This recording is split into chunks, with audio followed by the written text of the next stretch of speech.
مسلم league نون کے قائد میاں نواز شریف نے اہم گفتگو کی ہے لندن میں، وہ آپ کو سنواتے ہیں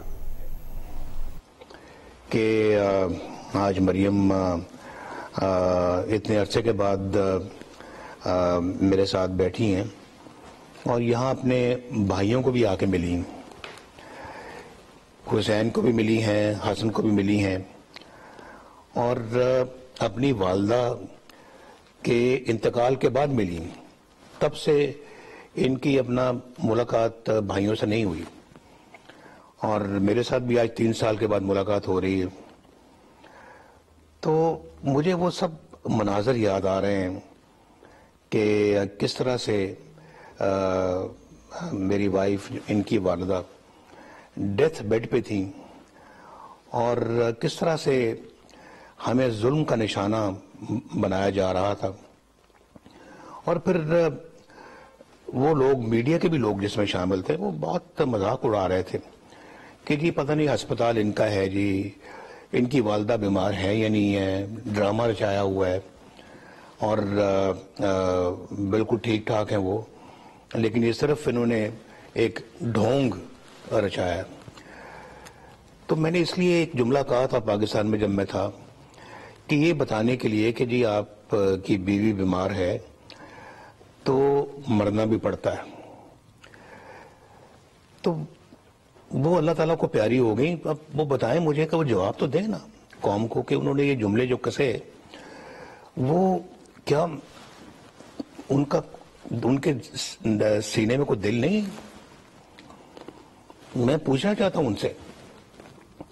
اور پھر جس کرب میں مبتلا کیا پوری فیملی کو، اور پھر میں نے دیکھا، مجھے یہ بھی یاد آ رہا ہے کہ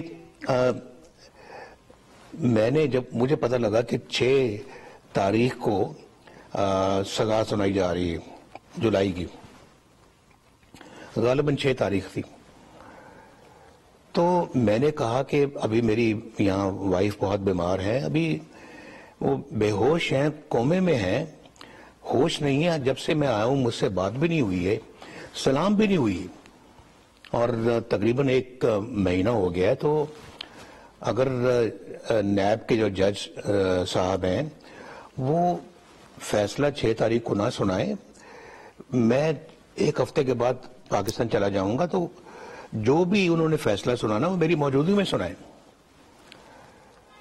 نہ جانے اس میں کون سا کوئی اتنا بڑا کوئی ان کو اعتراض تھا، یا کتنا بڑا کوئی مسئلہ تھا کہ انہوں نے میری یہ بھی درخواست نہیں مانی۔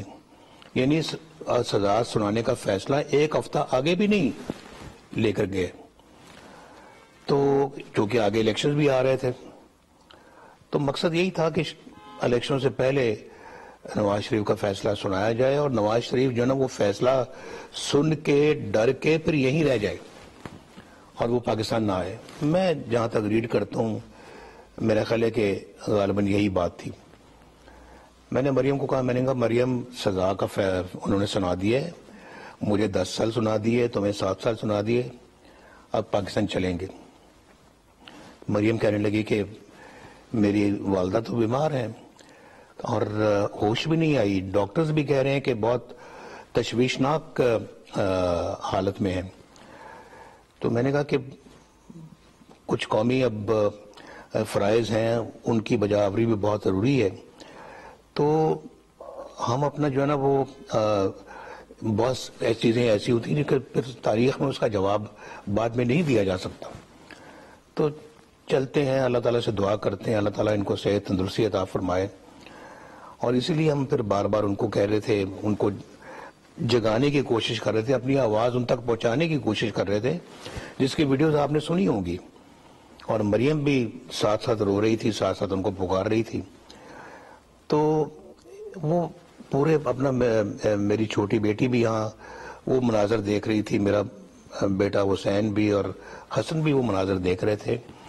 بہرحال ہم نے پھر ان کو خدا حافظ کہا اور ہم پاکستان چلے گئے۔ جو پاکستان پہ جا کے ایئرپورٹ پہ اترتے ہی جو انہوں نے ہمارے ساتھ جو حال کیا وہ آپ کے سامنے۔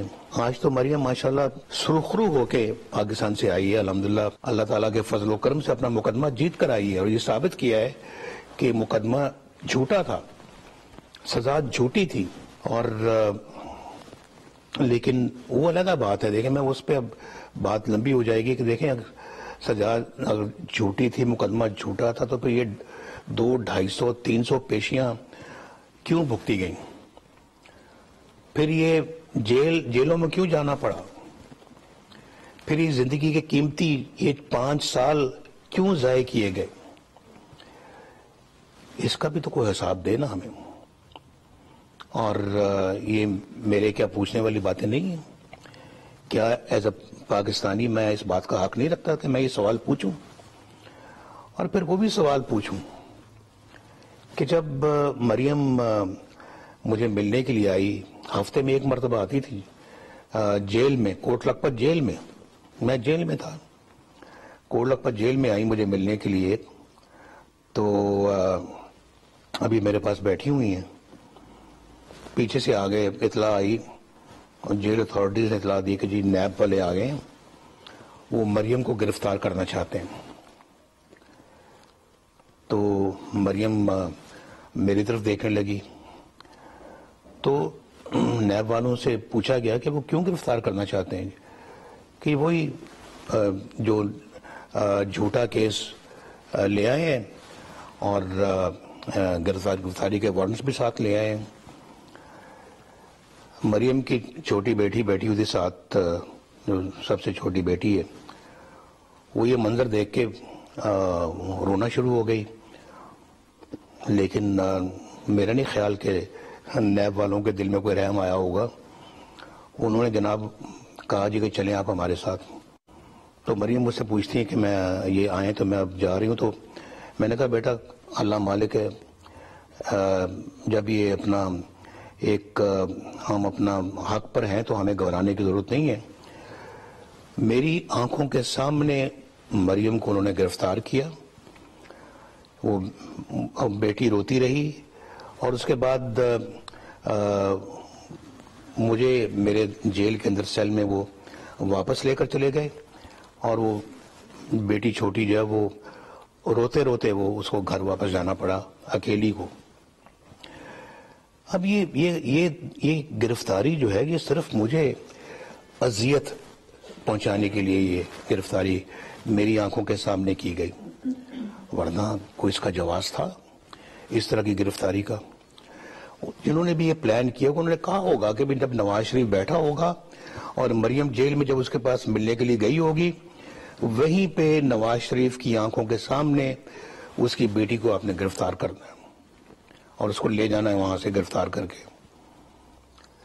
یہ مجھے بتائیں کہ میں نے پاکستان کی تاریخ میں غالباً اس سے پہلے اس طرح کا کام ہوتے ہوئے, اس طرح کا عمل ہوتے ہوئے میں نے کبھی نہیں دیکھا جو یہ تھا. تو مجھے کوئی بتائے کہ یہ کیا گرفتاری کسی اور وقت نہیں ہو سکتی تھی, کسی اور جگہ پہ نہیں ہو سکتی تھی؟ تو یہ اس کا بھی کوئی حساب ہمیں دے گا یا نہیں دے گا؟ تو یہ میں عمران خان کو یہ بتانا چاہتا ہوں کہ تمہارے دور میں یہ وہ کام ہوا ہے جو آج سے پہلے کبھی کسی دور میں ہوا ہی نہیں ہے. اور پھر آپ دیکھیے, اس سے پہلے جب مریم میرے ساتھ اڈیالہ جیل میں تھی, میں علیحدہ سیل میں بند تھا, یہ علیحدہ سیل میں بند تھی, اور اسی کیس میں جس میں اس کی بریت ہوئی ہے اسی کیس میں اڈیالہ میں بند تھی. تو میں جو ہے نا وہ کورٹ میں تھا, یہ جو کورٹ ارشد ملک کی کورٹ میں. تو وہاں مجھے اطلاع ملی کہ آپ کی بیگم کی کلثوم نواز کی جو ہے وہ طبیعت پھر خراب ہوئی اور وہ آئی سی یو میں چلی گئی ہوں اور بے ہوش ہیں. تو مجھے بہت فکر ہوا, اور میں نے وہاں کورٹ میں تو کوئی راستہ نہیں تھا کہ میں کسی سے کہتا کہ آپ مجھے میری بات کروائیں. میں جیل چلا گیا, وہاں مجھے جیل لے گئے کیونکہ ہر پیشے کے بعد وہ جیپ میں بٹھا کے جیل لے جاتے تھے. تو وہاں پر میں گیا تو وہاں جو ہے وہ سپرڈنٹ جیل کے کمرے میں سیدھا گاڑی سے اتر کے گیا. تو میں نے کہا کہ میری بیوی کی طبیعت بہت خراب ہے, مجھے ابھی لندن سے میسج آیا ہے تو آپ مجھے میری بات کروا دیں. تو میری شکل دیکھنا شروع ہو گئے. میں تو بات نہیں آپ کی کرا سکتا. میں نے کہا آپ کی ٹیبل پہ 2 موبائل فون پڑے ہیں, یہ 3 لینڈ لائنز پڑی ہوئی ہیں, تو آپ 1 سیکنڈ میں میری بات کرا سکتے ہیں. میرا ٹیلی فون ملائیں اور میرے سے بات کرا دیں. اس پہ آپ کو نہیں ہمیں تو جو ہے نا وہ اس کی اجازت نہیں ہے. میں نے کہا اس کی اجازت لینے کی آپ کو ضرورت کیا ہے؟ یہ تو ایک اپنا بہت ہی یہ اپنا ایک انسانیت کا معاملہ ہے. کوئی اس میں اجازت بعد میں آپ کہہ سکتے ہیں کہ جی چونکہ ایمرجنسی تھی آپ نے بات کرا دی. بات نہیں کرائی. میں نے ان کو منتیں کی, ان کے میں نے کہا میری بات کرا دیں, میری بیوی بیمار ہے, ان کی طبیعت ٹھیک نہیں ہے. نہیں کرائی بات.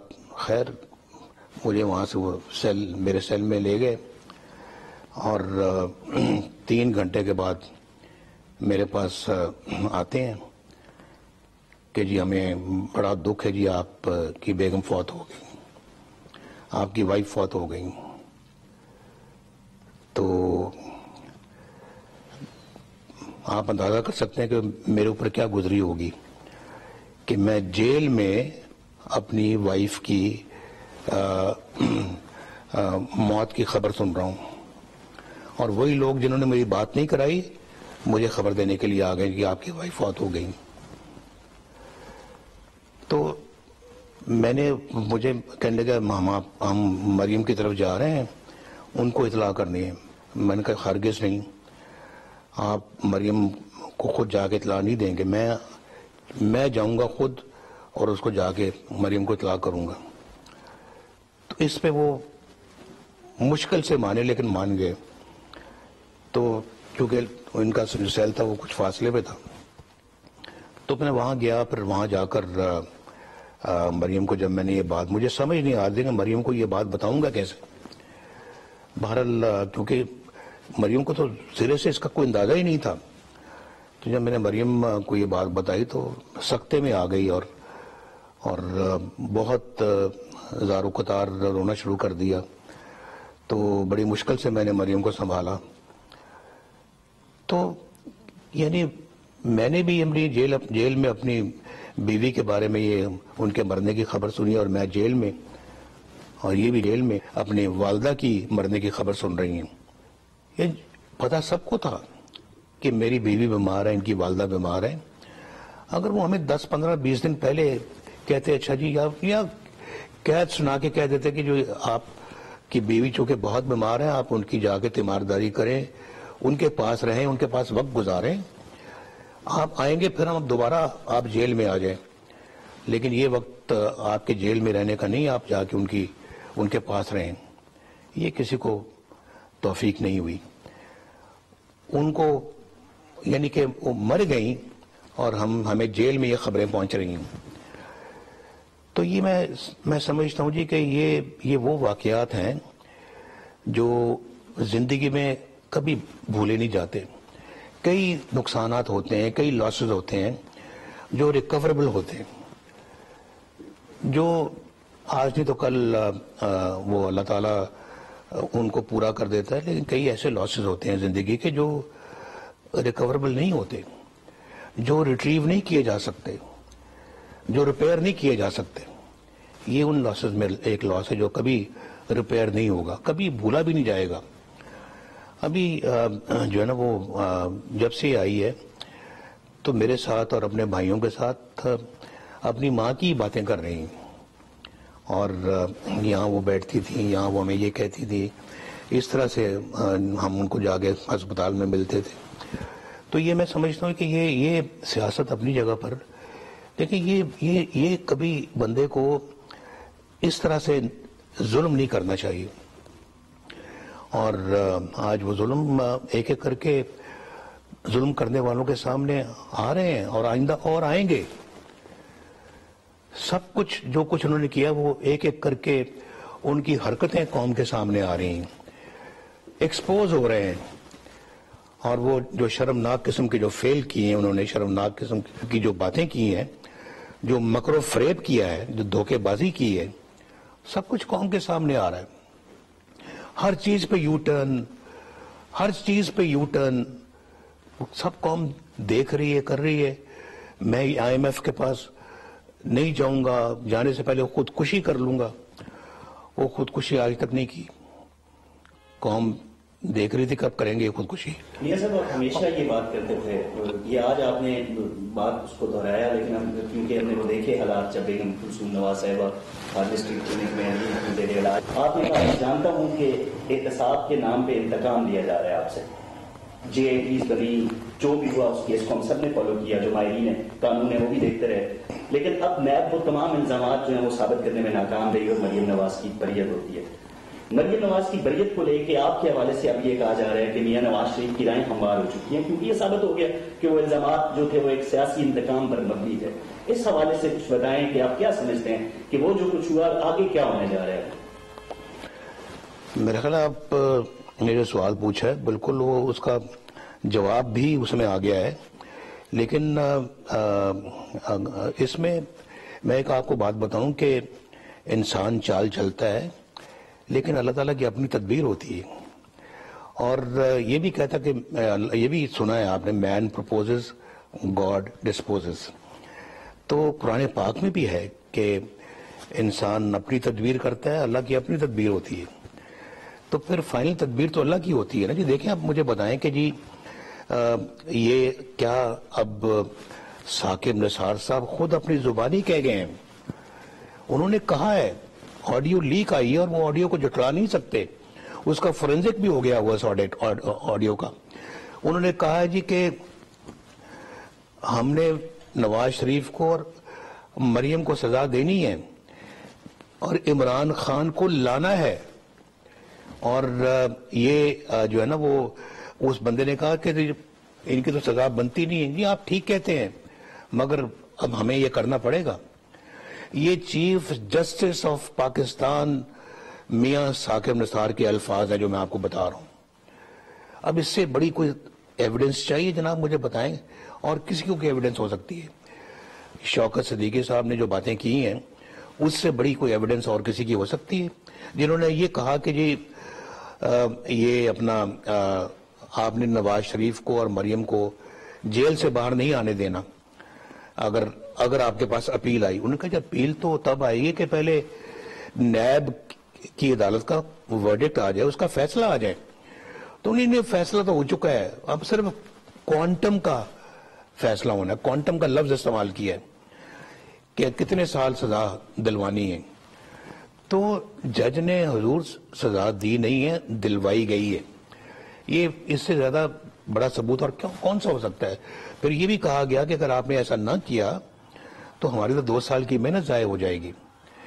بھائی اتنے کیسز کے سو موٹو لیے جاتے ہیں، سو موٹو نوٹس لیے جاتے ہیں. بھائی اس کا بھی 100 موٹو نوٹس لو، اس کا بھی کوئی کہو. یہ 5 سال سے ناانصافی پہ ناانصافی، ناانصافی پہ ناانصافی، ناانصافی پہ ناانصافی، اور کوئی 100 موٹو نوٹس نہیں ہے اس کا. یہ اتنے بڑے بڑے لوگ جو گواہیاں دے رہے ہیں، خود ارشد ملک صاحب نے یہ کہا، اور اس پہ پھر اس وقت کے چیف جسٹس نے کہا کہ ہمارا سر شرم سے جھک جانا چاہیے جو ارشد ملک کہہ گئے.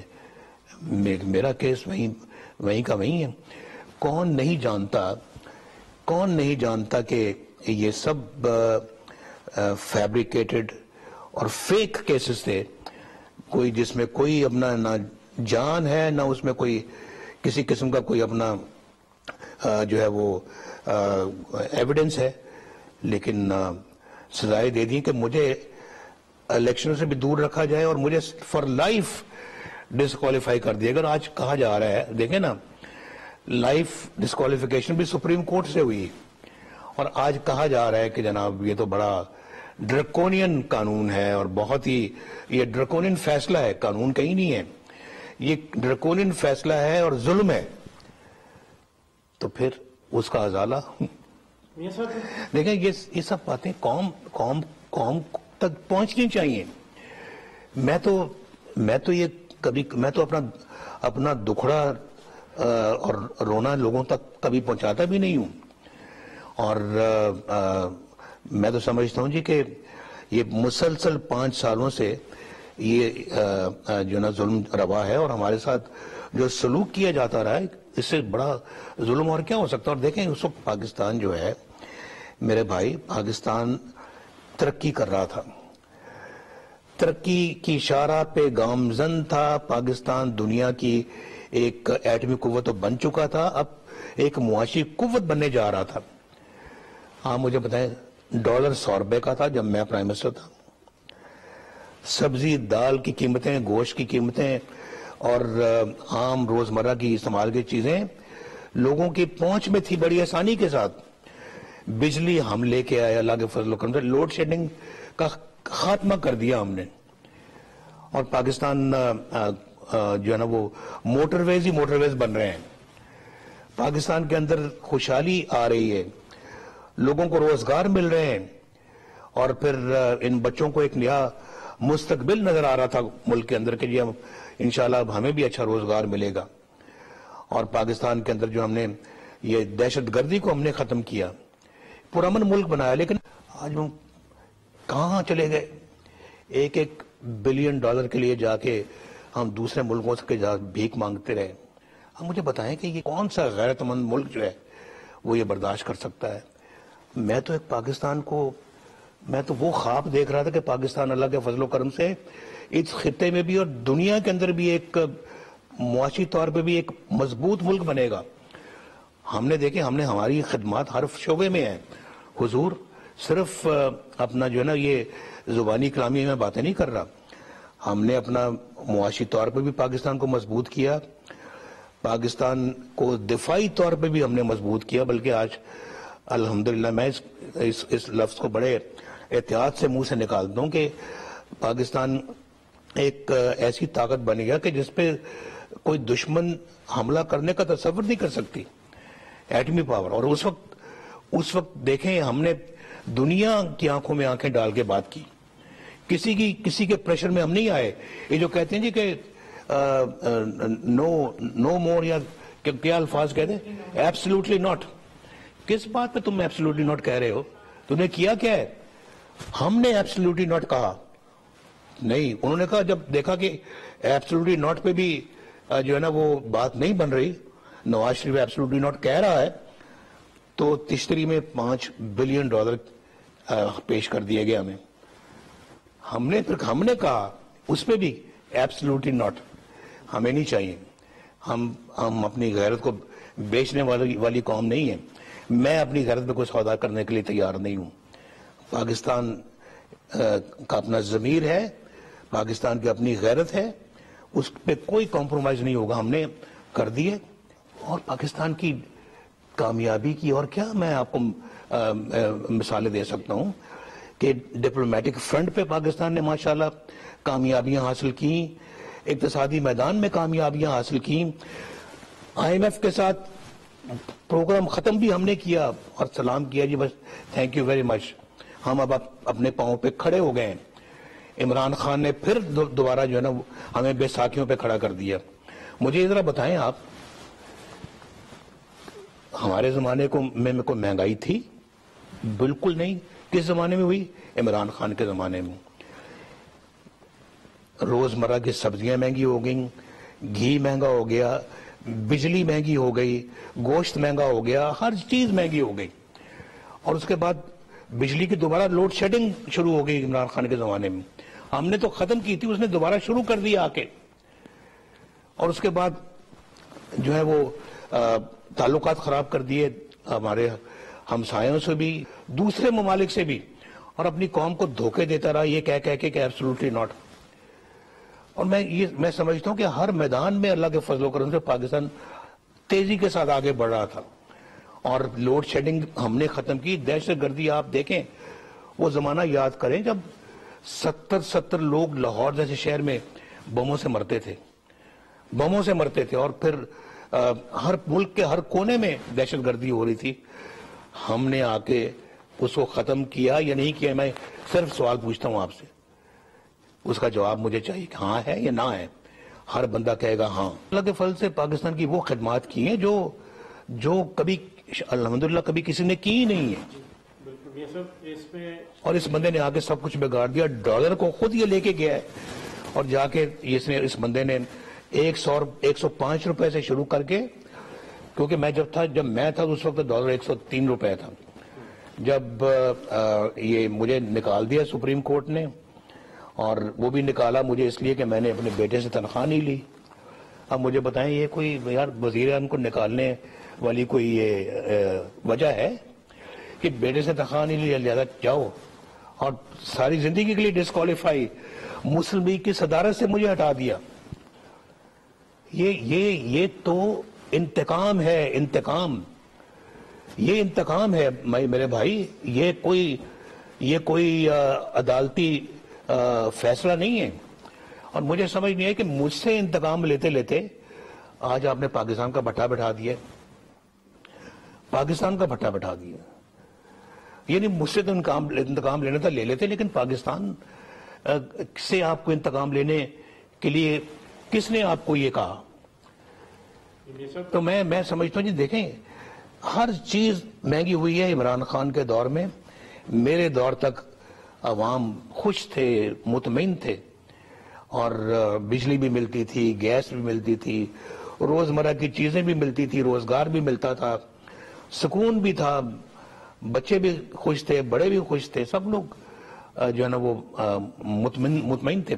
جی میاں صاحب، اسی پہ بات کو آگے بڑھاتے ہیں۔ جو آپ نے اپنی گرفتاری کا بھی جو کیا، مریم بی بی اب یہاں پہ آ گئی ہیں، جس طرح ان کے ساتھ سلوک ہوا، کیا آپ سمجھتے ہیں کہ یہ آپ کو توڑنے کے لیے، آپ کو کمزور کرنے کے لیے اور آپ کو گرفتار کیا گیا، اور جس طرح انہوں نے آگے سے جو پچھلے 3 سال میں کیا، کیا سمجھتے ہیں مریم بی بی پچھلے 3 سال جس طرح جو ان کا کنڈکٹ تھا، جس سے انہوں نے پاکستان کی تاریخ میں میرا پہلی دفعہ ہو رہا ہے کہ کوئی خاتون کو نیب کی حراست میں بھی رکھا گیا، اور انہوں نے پھر آگے سے جو کیا، اور اس پہ جب ہم بھی آپ کے ساتھ تھے، جب جہاز میں بھی گئے، اس وقت بھی ہم نے دیکھا کہ یہ آپ کے ساتھ پورے کھڑی تھی۔ مریم نے جی بڑی ماشاءاللہ بہادری کا ثبوت دیا ہے، کوئی شک نہیں ہے، 1 سیکنڈ کے لیے بھی ڈولی نہیں ہے، بالکل متزلزل نہیں ہوئی 1 سیکنڈ کے لیے بھی۔ اور میرا خیال ہے کہ جیسے کہ ایک بہادر بیٹی اپنے باپ کا ساتھ دیتی ہے، مریم نے وہ ثبوت دیا ہے۔ ماشاءاللہ مجھے فخر ہے مریم پہ، اللہ کے فضل و کرم سے، کہ اس طرح سے یہ ثابت قدم رہی ہیں، ظلم کا سامنا کیا، زیادتیوں کا سامنا کیا، جھوٹے کیسز کا سامنا کیا۔ اب مجھے بتائیں کہ جب مریم ابھی لاسٹ ٹائم جب آخری دفعہ نیب نے بلایا، جھوٹے کیس میں بلایا اور وہاں گرفتار کرنے کا ان کا بھرپور ارادہ تھا، وہ کیس جو آج تک فائل ہی نہیں ہوا۔ یعنی اندازہ لگائیں اس سے بڑھ کے ظلم اور کیا ہوتا ہے؟ جب ان کی گاڑی کے اوپر کوئی نشان پڑا ہے، وہ گولی، یہی کہا جاتا ہے کہ گولی چلائی گئی، وہاں پتھر مارے گئے، بیچ میں کسی نے گولی بھی چلا دی ہوگی، جو ونڈ سکرین ڈیمیج ہوئی بہت بری طرح سے، اور وہ بلٹ پروف گاڑی تھی جس کی ونڈ سکرین کے اندر بھی ایک باقاعدہ سخت قسم کا نشان پڑا۔ تو میں سمجھتا ہوں جی کہ یہ بلکہ ہماری پارٹی کے لیے بھی، میرے لیے بھی یہ بہت جو ہے نا وہ الحمدللہ انہوں نے قابل فخر کارنامہ انجام دیا ہے، اور بہت عمدہ ان کا کردار ہے، ماشاءاللہ، جس کی میں نہیں تعریف کرتا بلکہ میرے بھائی شہباز شریف صاحب بھی اس کے معترف ہیں۔ شہباز شریف صاحب نے پبلکلی بہت زیادہ اس کو اپریشیٹ بھی کیا، پارٹی نے اپریشیٹ کیا، پارٹی ماشاءاللہ اس معترف ہے اس بات کی۔ تو آج ماشاءاللہ اگر یہاں پہ آئی ہیں تو الحمدللہ سرخ رو ہو کے آئی، اور اپنے اس کیس سے بھی سرخ رو ہو کے آئی ہیں، اور اپنے جو کردار میں بھی ماشاءاللہ سرخ رو ہو کے آئی ہیں۔ میاں صاحب، آپ جب 3 سال سے ہم آپ کے ساتھ ملاقاتیں ہوتی تو آپ ڈیوائن انٹرونشن کی بات کیا کرتے تھے ہمیشہ، کہ میں نے اپنا فیصلہ اللہ پہ چھوڑا ہے، اونچی اللہ کی، اور آپ جو جس طرح ایکسپوز چیزیں آ رہی ہیں یا آڈیو لیکس ہو رہی ہیں، یا ایک بیانیہ جو بیان کیا گیا تھا، وہ آپ کے اس کو آپ کیسے لے رہے ہیں؟ ہر چیز کا ایک وقت ہوتا ہے، اللہ تعالیٰ کی اپنی حکمت ہوتی ہے۔ کہتے ہیں نا جی کہ اللہ تعالیٰ کے فیصلوں میں دیر ہو سکتی ہے، اندھیر نہیں ہوتا، دیر ہوتی ہے، اندھیر، میں تو کہتا ہوں دیر بھی نہیں ہوتی۔ ابھی دیکھیں 4-5 سالوں کے اندر ہی سب کچھ ریورس ہو رہا ہے، اور دنیا بھی دیکھ رہی ہے، ہم سب دیکھ رہے ہیں، اور جھوٹے کیسز، ظلم، جبر، زیادتی، سخت ناانصافیاں اور ان ججز نے جنہوں نے ناانصافیاں کی ہیں، آج وہ بھی اپنے ضمیر میں جب جھانک کر دیکھ رہے ہوں گے، ان کو بھی سوائے شرمندگی کے اور ان کو کچھ نہیں ملے گا. اور میرا خیال ہے کہ ان کو بھی حساب دینا پڑے گا، ان سے حساب لینا بھی چاہیے اور ان کو دینا بھی پڑے گا. اور میں سمجھتا ہوں کہ پاکستان کو ہم نے آگے چلانا ہے تو ان لوگوں کو جو ہے اکاؤنٹیبل ٹھہرانا پڑے گا ہمیں. میاں صاحب، آپ کی مریم سے کافی لمبے عرصے 3 سال سے زیادہ ہوئی آپ کو ملاقات ہو، اس میں ایز اے فادر آپ کے بیٹی سے ملنا کیا تاثرات، کیا جذبات، جبکہ ان 3 سالوں میں پولیٹیکلی اور ایموشنلی اور دیکھیں وہ دیکھیں نا، وہ حسین نے بھی چند دن پہلے کہا تھا کچھ کہیں گے، کچھ سنائیں گے، کچھ سنیں گے. تو ابھی 2 دن سن رہے ہیں، کہہ رہے ہیں. تو جیسے کہ کہتے ہیں نا کہ ایک یہ مومنٹ آف ریجوائس بھی ہے، لیکن ایک ایموشنل مومنٹ بھی ہے، ایک جذباتی لمحات بھی ہیں. خوشی کے لمحات ضرور ہیں، جذباتی بھی ہیں. بہت بڑی قیمت چکانی پڑی ہے، ان بہت قربانیاں دینی پڑی ہیں یہ مقام حاصل کرنے کے لیے، جس میں جانی قربانیاں بھی ہیں. میری وائف کے علاوہ میری والدہ صاحبہ یہاں پہ آئیں، اور وہ میری والدہ صاحبہ کا میں آپ کو ایک بات بتاؤں، وہ مجھ سے بہت پیار کرتی تھی. تو کہتے ہیں نا جو پلیٹھی کا ہوتا ہے جو بڑا، اس سے ماؤں کو زیادہ پیار ہوتا ہے. جی تو وہ مجھ سے خصوصی پیار کرتی تھی. شہباز صاحب کو یہ گرا ہی رہا ہے ہمیشہ کہ آپ سے امی زیادہ پیار کرتی تھی کہ آپ پلیٹھی کے ہیں. تو امی کے سامنے بھی یہ بات کرتے تھے تو وہ بھی ہنستی تھی. تو میں یہاں پہ نا جی جو پنڈی والی جیل ہے اور پھر کوٹ لکھپت جیل ہے، دونوں میں وہ پھر آتی تھی ہفتے میں ایک دفعہ، پورا لاہور سے چلتی تھی، سمر میں آتی تھی. اور وہاں آ کے جب مجھے ہفتے میں ایک دفعہ جب ملتی تھی تو مجھے کہتی تھی میں نے اب تمہارے بغیر واپس نہیں جانا. تو میں نے کہا امی جی آپ یہ صبح کو کہنے لگی کہ تم ان کو آج میرے ساتھ واپس بھیجو، میں پنڈی آئی ہوں، میں آج میں نہیں جانا. انہوں نے کہا جی ہم نہیں آپا جی ہم نہیں چھوڑ سکتے ان کو. کہنے نہیں میں تو اس کو لے کے جاؤں گی. اور انہوں نے وہاں پہ جو ہے نا وہ بہت جذباتی ہو گئی کہ میں تو لے کے جاؤں گی، میں نے خود اکیلے نہیں جانا. تو پھر ان کا نہیں ہم نہیں بھیجنے دے سکتے. نہیں آپ کیوں نہیں دے سکتے، آپ یہاں کے انچارج ہیں. کہ نہیں ہم نہیں کر سکتے. ان کے نہیں پھر میں بھی ان کے ساتھ یہاں رہوں گی سیل میں، مجھے بھی یہیں رکھ دو. پھر تو یہ وہاں پر ان کو پھر بہت ہم نے پھر محبت پیار سے ان کو سمجھایا منایا. کوٹ لکھپت میں انہیں ایسے ہی کرتی تھی جب بھی آتی تھی. تو میں جو بات آپ کو جو سوال پوچھا تھا آپ نے اس کا جواب دے رہا تھا کہ پھر مائیں تو پھر آپ کو پتہ ہے کہ وہ یہ ابھی جب میں قربانی کی بات کر رہا تھا کہ والدہ صاحب یہاں پہ آئیں تو کہنے لگی میں بس نواز تمہیں ملنے آئی ہوں اور بس میں 2 ہفتے رہوں گی پھر میں چلی جاؤں گی. تو لندن میں میرا دل نہیں لگتا.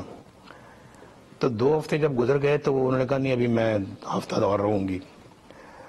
پھر ہفتہ جب گزر گیا تو انہوں نے کہا نہیں ابھی میں 2-4 ہفتے اور رہوں گی. ان کو مجھے چھوڑ کر جانے کو دل نہیں کرتا تھا. بس وہ 2 4 ہفتے آگے کرتی چلی گئیں. پھر وہ بیچ میں جو ہے نا وہ کووڈ آ گیا. پھر ان کو ہم نے کہا کہ ابھی آپ ادھر ہی رہیں. پھر وہ اپنا کووڈ کے دوران ان کو کووڈ نہیں ہوا لیکن اسی میں پھر وہ اللہ کو پیاری ہو گئی. تو میں نے یہ کہا کہ وہ اپنا گھر وہاں پہ پاکستان میں چھوڑ کر یہاں مجھے ملنے آئیں اور جب انہوں نے جان دی تو بالکل میرے ہاتھوں میں تھی. میں ان کے سرانے بیٹھا ہوا تھا جب وہ سسکیاں لے رہی تھیں اور میں ودن منٹس وہ پھر فوت ہو گئیں. یہ بڑے جذباتی لمحات تھے، ان کو ان لمحات کو بھی ہم یاد کرتے رہے. یہاں پہ مریم جو نا وہ اس وقت تو یہاں نہیں تھی، مریم تو پاکستان میں تھی، لیکن وہ سارا قصہ مریم کو ہم نے بتایا. اور یہاں پہ میرے جدہ میں والد صاحب کے ساتھ بھی ایسا ہی ہوا تھا کہ ان کو وہاں فوت ہو گئے. ہم ان کو لحد میں قبر میں اتارنے کے لیے پاکستان بھی نہ جا سکے. میں والدہ صاحبہ فوت ہوئی, میں ان کے ساتھ پاکستان نہیں جا سکا. میری بیگم فوت ہوئی تو مجھے جیل میں خبر مل رہی ہے. اور پھر 3 دنوں کے لیے ہم اپنا پیرول پہ باہر آئے. پیرول کے بعد پھر جیل واپس, میں بھی اور مریم بھی. بیگم کے مرنے کے بعد, اس کی والدہ کے مرنے کے بعد پھر 2 دنوں کے بعد جیل واپس. کچھ حد ہوتی ہے, کوئی لمٹ ہوتی ہے. لیکن آج میں اپنے آپ سے بھی پوچھتا ہوں کہ غلط کام ہوا کدھر ہے, اور کون سا غلط کام ہوا جس کے عوض میں اتنی بڑی سزائیں دی گئی. تو یہ بڑی دکھ دینے والی بات ہے کہ ہمیں یہ بھی نہیں پتہ لگ رہا کہ ہم نے کیا کیا ہے. اور پھر خود جج لکھ گیا اپنے فیصلے میں نیب کا کہ کرپشن کا ایلیمنٹ کہیں نظر نہیں آیا. اب ہم مجھے بتائیں کہ اس میں جج کہہ رہا ہے کہ کرپشن کا کوئی کیس نہیں ملا, سزا کس بات کی, پھر کس بات کی؟ آج کورٹ بھی کہہ رہی ہے کہ ایسٹس, کیا نواز شریف کے ایسٹس پہلے دیکھے گئے ہیں جو آپ اپنا کیس بنایا ان پہ؟ نیب کے پاس کوئی جواب نہیں تھا. یہ سب مشرف طور میں بھی وہ ظلم نہیں ہوا. اب ان کی اپنی کچھ ویڈیو آڈیو لیکس آ رہی ہیں, کبھی وہ خریداری کر رہے ہیں, کبھی بلیک میلنگ کر رہے ہیں. تو اس پہ اب ایک مرتبہ پھر دوبارہ مسلم لیگ نون کو وہی بوم تقریباً اللہ تعالیٰ نے عطا کر دیا ہے. ظاہر ہے کہ آپ نے اپنا کیس اللہ تعالیٰ پہ چھوڑا تھا. اب جن کی جو آڈیو لیکس آ رہی ہیں یا جو بلیک میلنگ لوگوں کو کر رہے ہیں, خریداری کر رہے ہیں, ان کے خلاف مسلم لیگ نون یا گورنمنٹ کوئی ایکشن لے گی یا پھر چھوڑ دیا جائے گا؟ دیکھ لے, میں نے ابھی کہا تھا مقافات عمل کی بات ہے. یہ سازش کرنے والا سب سے بڑا سازشی خود نکلا ہے. ہر چیز عیاں ہو رہی ہے, ایک ایک کرتوت قوم کے سامنے آ رہے ہیں. آئندہ پتہ نہیں اور کیا کچھ آئے گا. ابھی جو آیا ہے پتہ نہیں وہ اس کا کیا قوم کو جواب دے گا, کیا دے گا. آج قوم جاننا چاہتی ہے. میں نے تو مختلف معاملات پہ اشارتاً یہ بات کی, لیکن اس معاملے پہ انشاءاللہ مریم بھی بات کریں گی, ہو سکا تو میں بھی بات کروں گا. کیا آخری سوال میاں صاحب, کیا ہم میاں محمد نواز شریف کو اگلے سال 2023 میں جب الیکشن ہوتے ہیں وزیر اعظم پاکستان چوتھی مرتبہ بنتے ہوئے دیکھ رہے ہیں؟ کیا وہ پاکستان جا کر انتخابی مہم کریں گے؟ اس کے بارے میں لوگ پوچھ رہے ہیں تو کیا کہیں؟ بس انشاءاللہ. Thank you sir, thank you very much sir.